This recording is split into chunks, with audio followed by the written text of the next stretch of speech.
but we do have for sure, we for sure, we got a coolant leak down in here.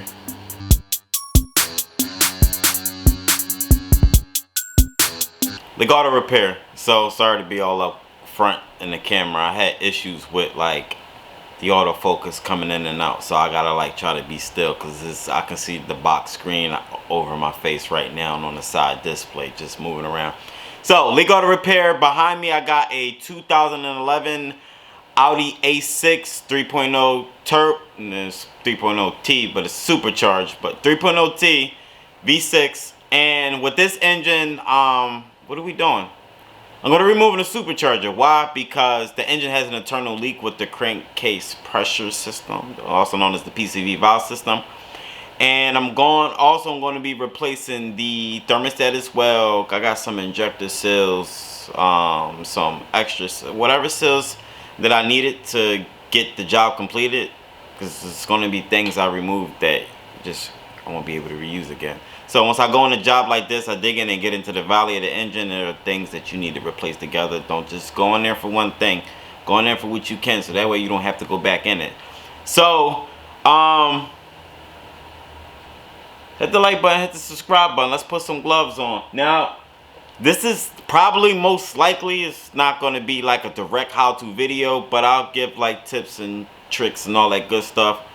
For the most part, it could be a vlog, it could be how-to, however you want. It could be running your mouth, but either way, I'm gonna run my mouth. So hit the like button, hit the subscribe button, and I'm gonna get some gloves on. All right, first things first is, I thought I had like a set of gloves. So y'all want to know, well, why you doing the PCV valve? You didn't give out like more information. So the owner of the car was complaining that he's losing coolant, and he's got to put coolant.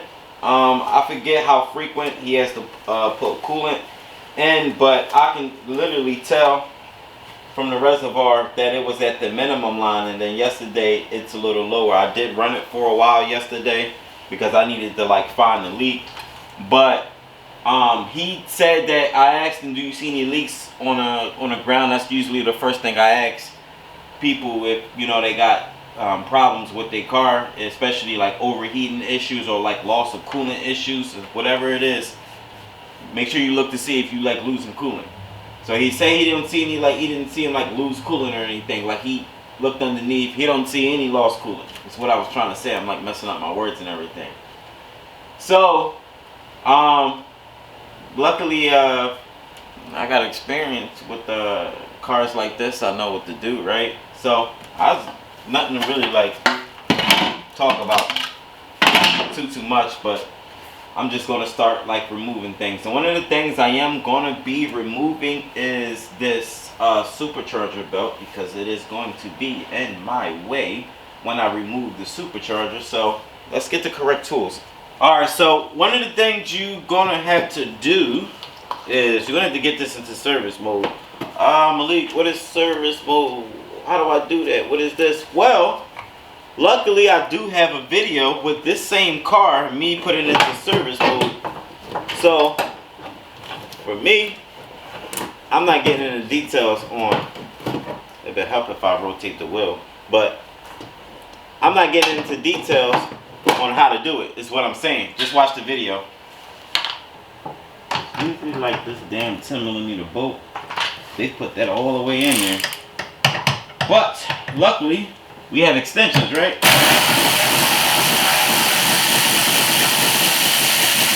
Now I know y'all want to know how long does this job take. I didn't even look up the book time, so I have no idea exactly.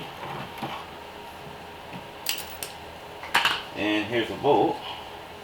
Put the screws. I'm gonna put these up here, and I should be good to go with removing this front bumper cover.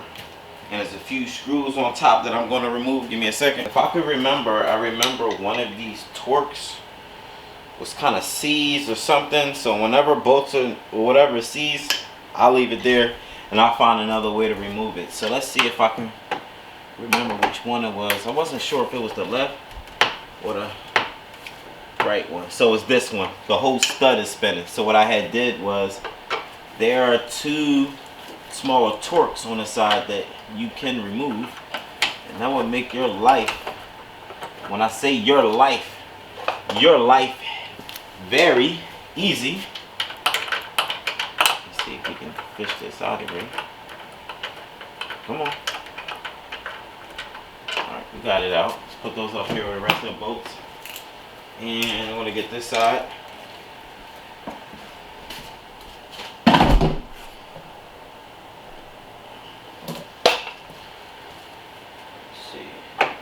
This one I can take off.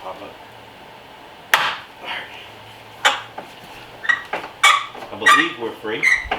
See how hard that was to crack? But I did use a hand torque screwdriver. Usually you get more torque with a ratchet. That's why they make ratchets. Come on.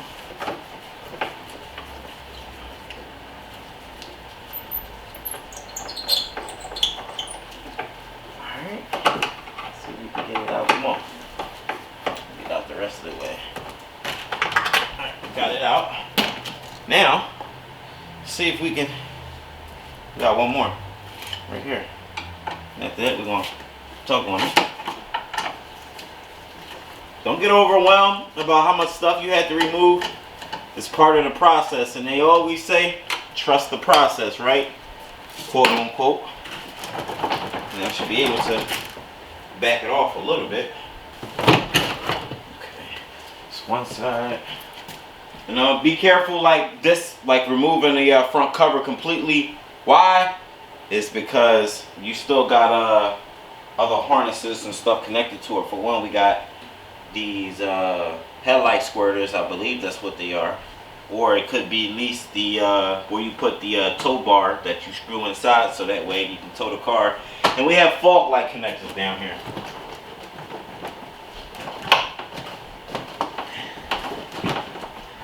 And I think we are still connected on this side, because it's not letting me separate. So give me a second. This one I had to do fucking damn hoses from BMW job I had yesterday. It was a 2016 528 twin turbo, but that's beside the point. Discard those. Actually, I need to do trash. So I was able to back it out. Remember, I said we got connectors that we need to disconnect. This one. And come on. Whenever I have a problem with a connector, it's my favorite tool. A pick. Why? Because I can get inside the connector and pry up against the tabs, those brittle tabs that I like to use. And this washer nozzle looks like I can separate it from this clip right here. And I will lose a bunch of fluid, but it is what it is. And I wish I can see in a second, but I believe I might have showed you guys in my one video. I probably didn't. Let's put that clip over here, and let's get some paper towel, because I'm going to be losing a lot of fluid. So at least it can catch on there for a second. Yep. Let me hurry up and get this out the way. And I'll put this in place. So that way it can catch in here. Move this bumper cover out the way a little bit. We're going to stay like that for a second while I work my magic over here.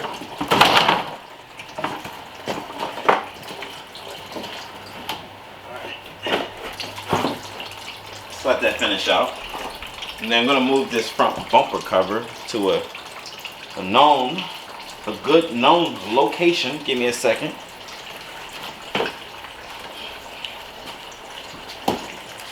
I'm going to start taking off these torques. This bumper cover I'm going to leave off to the side. In a minute I'm going to put it in the shed. The shed is right next to me. There's space in there, so I'll put it in there. And yeah, let's start removing some stuff.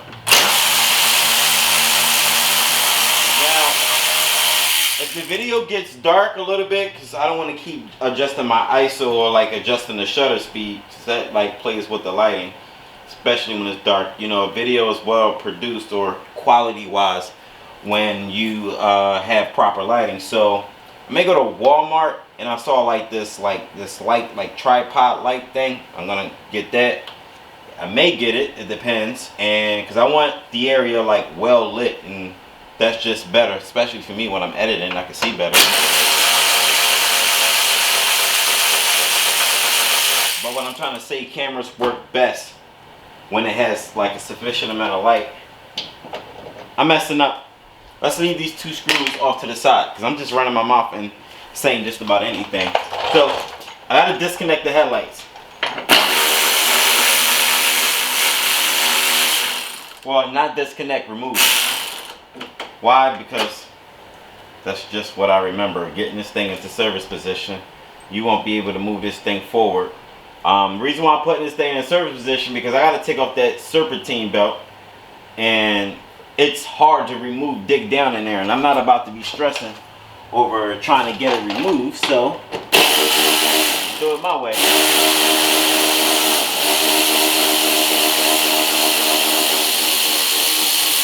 Now, I bet that guys on YouTube be like, oh, well, I was able to sneak in there and get it. Yep, those are those guys. So, but I'm me.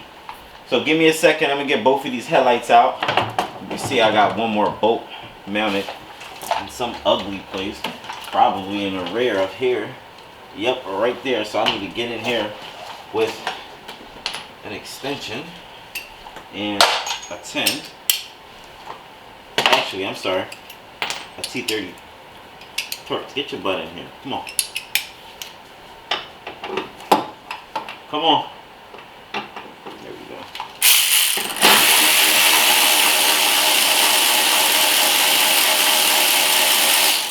Alright.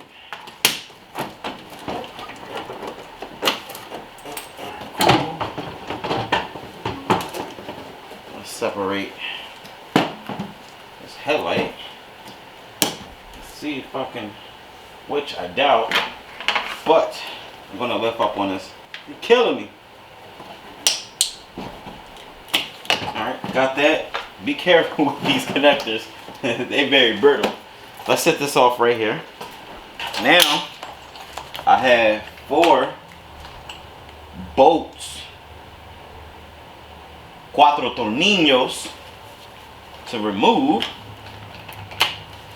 And they are 13, so I'm going to leave 2 at the bottom, and actually I'm going to take 3 off and then 3 off on that side. And if, like I said, if you watch my one video, you see why I'm doing this, because I got to get into service mode. Now I have 2 bolts I'm going to put in line or in place of the whole bolts I'm going to be replacing, so that way I can slide it back a few inches. But like I said, you didn't even watch my video on me putting it in service mode.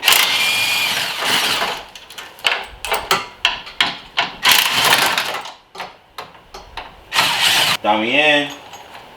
A otro lado aquí.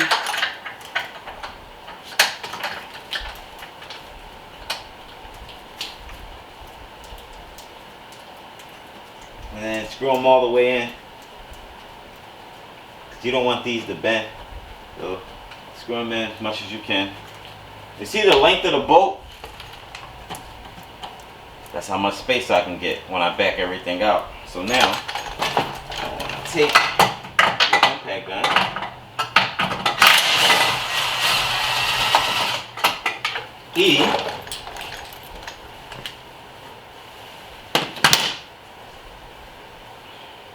put this right here, take this one last off, see how that moves. Damn. Oh. Still got some things up here I feel like I need to do, like some Torx for right here, especialmente aquí, and that's de aquí también.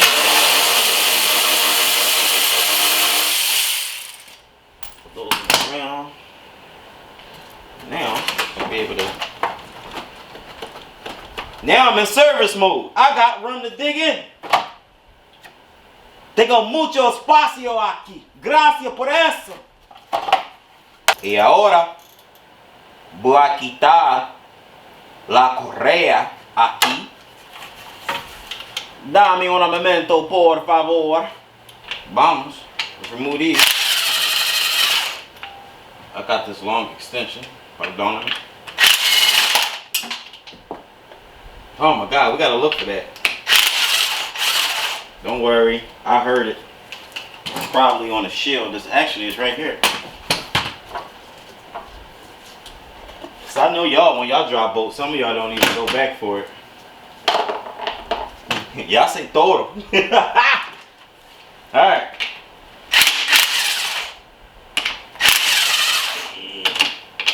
That's that.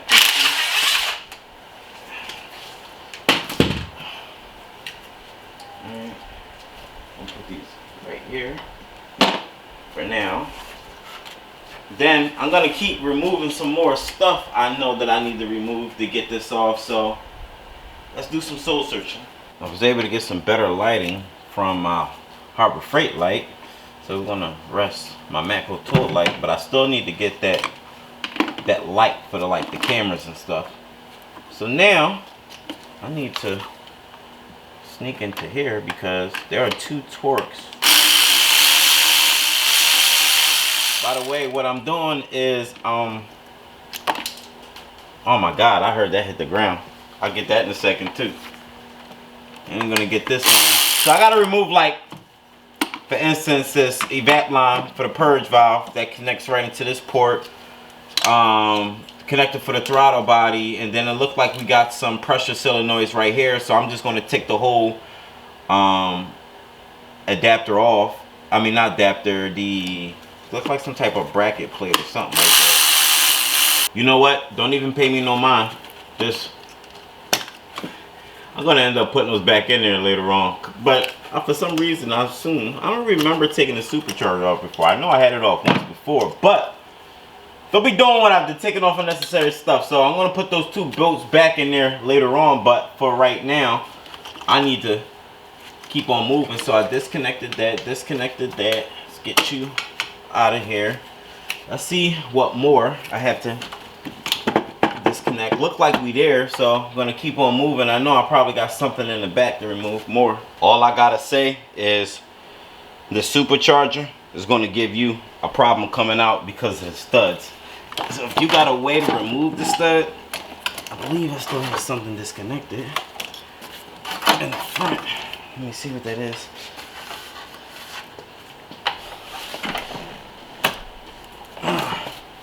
It's nothing in the front. It's just heavy. So let's see if we can remove the whole thing out. And I'm gonna set this right here for a second. So now we're in the valley. Let's get this shield out. And yeah, we have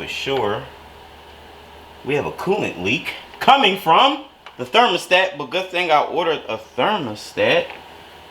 So you can see in here, I'm gonna change the camera view in a second, but we do have for sure, we got a coolant leak down in here coming from the thermostat. So now, since I'm out of breath, I'm gonna have to get this fuel line out right here. Fuel line out on the side, it look like it's teed together. And after I get the fuel line out, then I'll be able to get this out right here, which is the crankcase of the PCV valve right here. And looks like I may have to go to the dealership and go get me another union like this, but we'll see. So give me a second. Here's a better angle, and I'll show you the coolant leak in a second. But if you can see this, what I'm tapping right here, that's the PCV crankcase valve ventilation system, however they want to call it nowadays. So they say when these fail, it'll just allow the oil, and it's supposed to be like an oil separator basically, or whatever it's supposed to be in the inside. It's supposed to keep the one gasket, supposed to keep, if I'm saying it right, keep the gasket. Gasket prevents oil and antifreeze from mixing, but in this case, when the plastics go, they fail. Then also, while you're here, you got the thermostat housing. When that leaks, well, that leaks externally, it won't mix in with the oil, but the PCV will. So we see why he's losing coolant on a regular, and I have evidence. So I do have my parts from FCP, and I'm going to go over the parts in a second if you give me a second. But let me just show you this leak. All right, let's go in here. Bam, with the light. Can we see? See how it was wet down in there? Yeah, you see that wet spot right there where the wire loom is in the center? So that's where the coolant is coming from the thermostat, and you can see like dry coolant spots on top of the thermostat housing. You want to know what the thermostat housing is? It's right here, and it's going to be some seals and stuff you are going to be replacing, but you should have already had done your research like me, igual que yo. Alright, so I'm going to go over, hope this light don't fall, but I'm going to go over some of the parts. I like how they package this. Put that right there. So what I got is thermostat housing, which I pointed out right here. Looks okie dokie, right? It's plastic. Put that back in the box. Comes with some type of seal already on it. Let's see if this is a gasket. Yep, comes with multiple gaskets on here. Whenever I need European stuff, I always go to FCP Euro. And then with shipping, I paid extra 20 bucks, and they brought it to me like the next day. I ordered it yesterday around like 4 or 5 o'clock. And I got the pink fluid, and it is concentrated. And I always get concentrated fluid. Why? Because I can double up on this rather than get something that's 50-50. We'll figure that out when I get there. But either way, I got injector seals just in case. And another thing that I got, this is the PCV valve in here itself. I might have to go to Audi tomorrow to go get that union. I want to go get one of those. And I'm missing some seals too. For the seals, I need to get seals for like the Supercharger basically. I thought I ordered those, but for some reason I don't see it in this kit. So I may have to call FCP and see what's going on. So if I could stop playing with me and come out the box. Here's the PCV valve. This is pretty big. And nothing really else to talk about. So, let's dig in here some more to see if I can find. Yeah, they didn't give me the correct seal. It was supposed to have been a seal kit. So I'm going to contact them. I'm supposed to get a seal kit for the Supercharger. So I'm going to contact them and see what's going on, because they sent me this. And I know what the hell is this. I don't need that. I need what I need. So we're going to contact them. Good thing about FCP Euro is, about to fall. Good thing about FCP Euro is that I can return it and they will give you your money back. They cool like that. Just don't be breaking stuff and trying to take it back and be like just don't be a tool about it. You know, YouTube been cracking down on like cussing and everything, so I can't say what I want to say when I want to say it. So I think I'm done talking for now. Will I show you guys how to replace this? No. For what? I'm not getting involved in this. When doing a job like this, I like to be in and out. Why? Because it is very tedious. You should be lucky. I kind of showed how to get it out. It looks like I got a crossover pipe that looks like it's going to need a seal for it. Yeah, I'm definitely going to Audi tomorrow to go get some more stuff. But once I get this crossover pipe, once I get these two fuel lines out of here, looks like some other type of coolant line, and I'll be able to get this out with no problem. It looked like it'll just slide right out. Then I need to get in here and suck out this coolant sitting in here. Yeah, that's exactly what we're going to do. And you can just tell that was leaking like the whole time, right off the top, and it will follow straight down because there's a trail right there. So good thing we found something. So I'm Leekautorepair. You got any car questions? Anything you want to ask me? You need advice? I can't even sit on this. Don't mind me. But let me try to put my face in the camera so you can see me. Leekautorepair, car questions, email me, anything, cualquier cosa, no importa. Pero, you can email me, escribirme, email me, hit me up on Instagram. I'm always on Instagram. Other things you can do, leave a comment in the comment section and I'll be sure to get better over the years, replying back to my comments. And I got another job. I always gonna have jobs for y'all. I got another job for y'all, so just stay tuned.